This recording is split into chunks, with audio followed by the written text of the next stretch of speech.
तो मैं चेयरमैन साहब और इनके साथ चेयरमैन साहब के साथ आए हैं श्रीमान मनीष जी।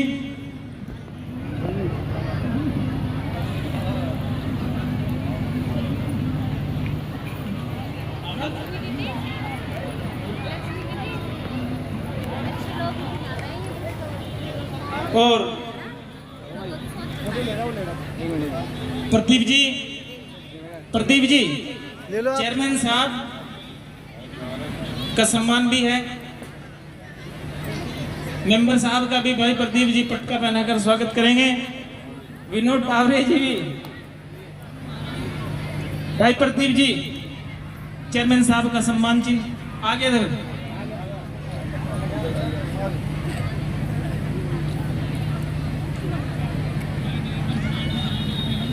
चेयरमैन साहब से निवेदन रहेगा 2 मिनट में साथ संगत को अपनी विचारों से अवगत कराएंगे माननीय चेयरमैन साहब नौमान मसूद जी।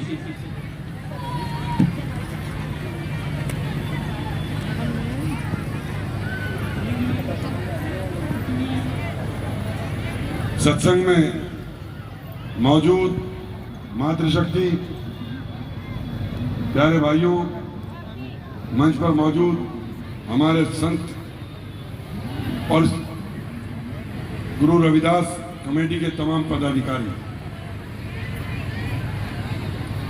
आज ये 12वां सत्संग गंगों में हो रहा है और सफल आयोजन के लिए मैं सबसे पहले आपको बधाई देना चाहता हूं। अभी जोगिंदर बता रहे थे कि पिछले 54 साल से शोभा यात्रा निकलती है और मैं शायद अपनी नस्ल का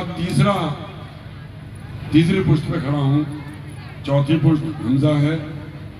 हम लगातार राजनीतिक रूप से कहीं रहे हों, लेकिन समाज के कार्यों में हम लोग जुड़े हैं।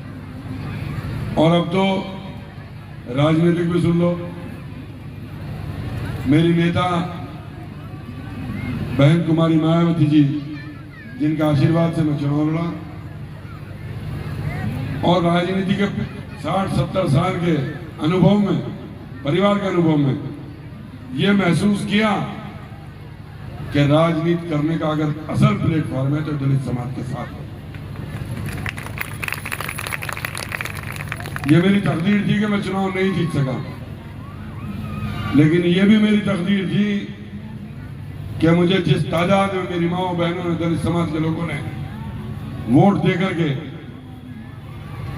और ये साबित किया कि दलित समाज चट्टान की तरह बहन जी के साथ खड़ा हुआ है।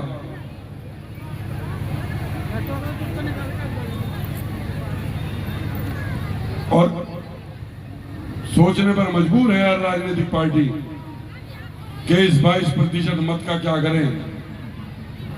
ये तो हमारी थोड़ी सी, मैं तो अपनी तकदीर की खराबी कहूंगा कि मेरे वालों की समझ में नहीं आया। अगर इनकी समझ में आ जाए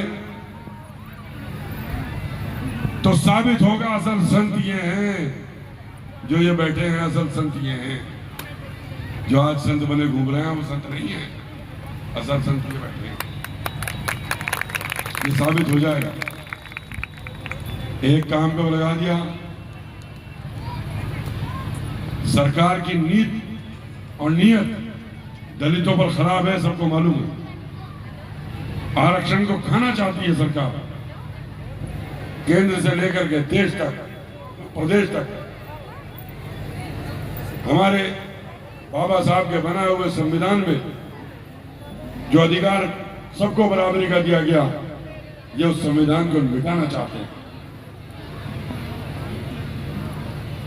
तो मैं आज इस सत्संग में यही कहना चाहूंगा कि समाज संगठित रहे, मजबूत रहे, अपनी नेता के साथ रहे। और हमारा प्रयास है कि मैं अपने भी समाज को संगठित करके इसके साथ जोड़ने में हम लोग कामयाब हो गए तो फिर कहीं ये दूसरे नजर नहीं आएंगे। इनकी कोई औकात नहीं, गिनती वोटों की होती है। और मैं हर बार यहाँ जब चुनाव लड़ा, 3 चुनाव लड़े, मैं तो आपके देखा, मैं जाके ननौते में डूब जाता था। और इस बार बहन जी के आशीर्वाद से मुझे ननौता से ही इतना वोट मिला कि मेरा उन्होंने बोल दिया।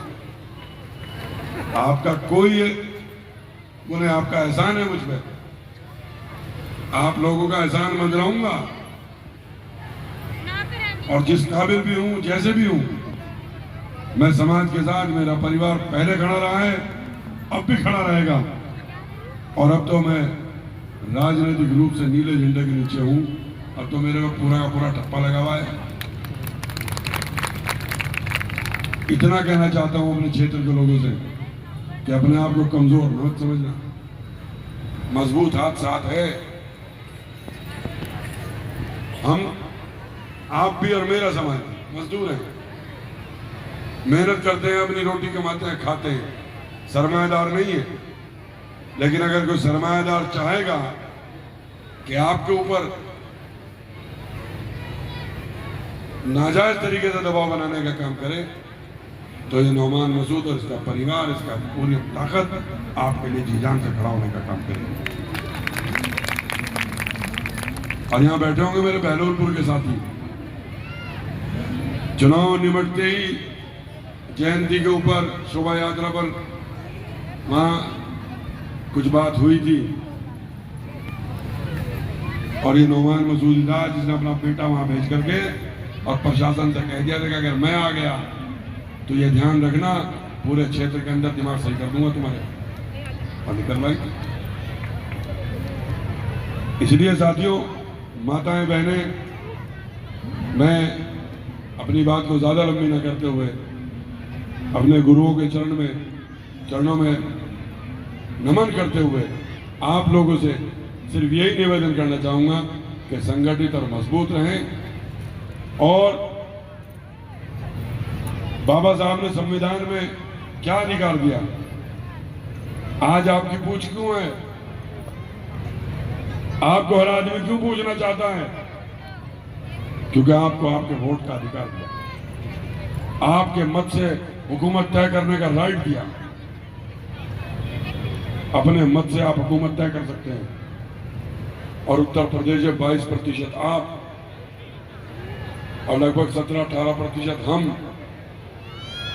अगर हम मिल जाएं तो कोई ना टिक पाए, ना कोई सांसद, ना कोई विधायक, सब साफ। इसको इकट्ठा करने का प्रयास हम भी करें, आप भी करें। और ये जो नफरत का बीज बोया जा रहा है, इसको मोहब्बत से मिटाने का काम करें, यही संदेश देना चाहता हूं इन शब्दों के साथ। बहुत बहुत धन्यवाद। जय भीम, जय भारत, खुदा हाफिज़।